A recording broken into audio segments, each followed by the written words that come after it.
자, 반갑습니다. 캬꿀입니다.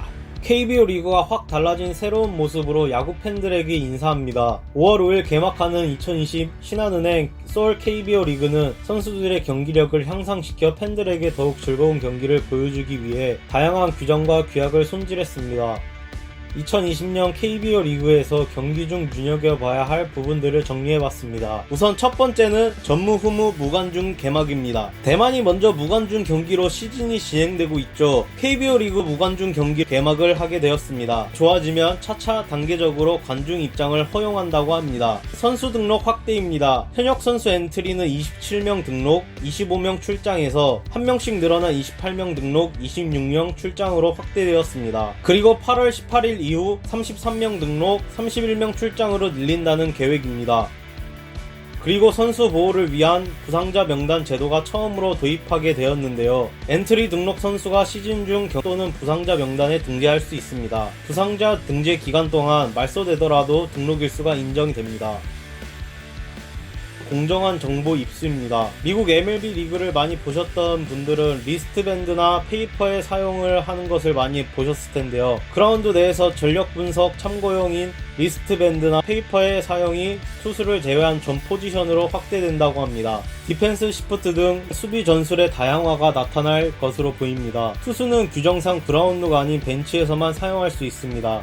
비디오 판독 시간을 단축시키고 단일 경기 출장 외국인 선수를 3명으로 확대한다고 합니다. 비디오 판독 시간은 5분에서 3분으로 단축시키고 지난 시즌 논란이 됐던 3피트 라인 위반 수비방해의 경우 기존 시행 세칙을 폐지하고 공식 야구 규칙을 엄격히 적용해 타자 또는 주자가 수비하는 야수를 방해했는지 여부에 따라 심판진이 판단하기로 했습니다. 그리고 외국인 선수의 단일 경기 출장 인원이 2명에서 3명으로 확대됐습니다. 단 3명 전원 동일 포지션 등록은 안됩니다. 그동안 외국인 선수의 트레이드는 추가 등록 횟수에 포함됐지만 올해부터는 계약 해지 후 2회를 추가 등록하지 않을 경우 6월 30일까지 외국인 선수 간 양수도는 추가 등록 횟수에 포함되지 않습니다.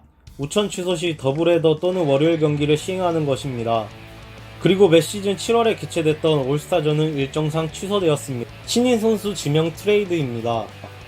구단의 더욱 활발한 전력 보강을 위해 그동안 허용되지 않았던 신인 지명권 트레이드가 가능해졌습니다. 구단은 다음에 지명권을 2장까지 선수와 교환하는 방식으로 타구단의 양도가 가능합니다. 지명권을 받은 팀은 해당 선수의 입단 후 1년 동안 타구단에 양도할 수가 없습니다. 그리고 최종 순위 1위 결정전 도입입니다. 지난해까지 1위에서 5위의 승률이 같은 팀이 2팀 이상일 경우 상대 전적, 다득점, 전년도 성적 순으로 순위를 결정했습니다. 지난해 두산 베어스와 SK 와이번스가 88승 1무 55패로 동률을 이뤘으나 상대 전적에서 9승 7패로 앞선 두산이 정규 시즌 우승을 차지했습니다. 하지만 올해부터 승률이 가장 높은 1위가 두 팀일 경우 결정전을 치르기로 했습니다. 1위 결정전은 와일드카드 결정전 전날 열립니다. 다음으로는 내일 경기 선발 투수입니다. 잠실구장 경기는 두산의 알칸타라 선수와 LG의 차우찬 선수가 붙게 되었습니다. 인천 행복드림 구장 경기는 SK의 킹엄 선수, 하나의 서폴드 선수가 붙습니다. 수원 KT 위즈파크 경기는 KT의 데스파이네 선수와 롯데자이언츠의 스트레일리 선수가 붙습니다. 대구 라이온즈 파크 경기는 삼성의 백정현 선수와 NC의 루친스키 선수가 붙고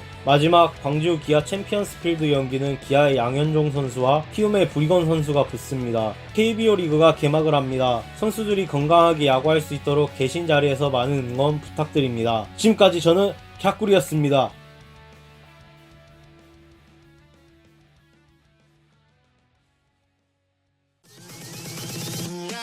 Goodbye.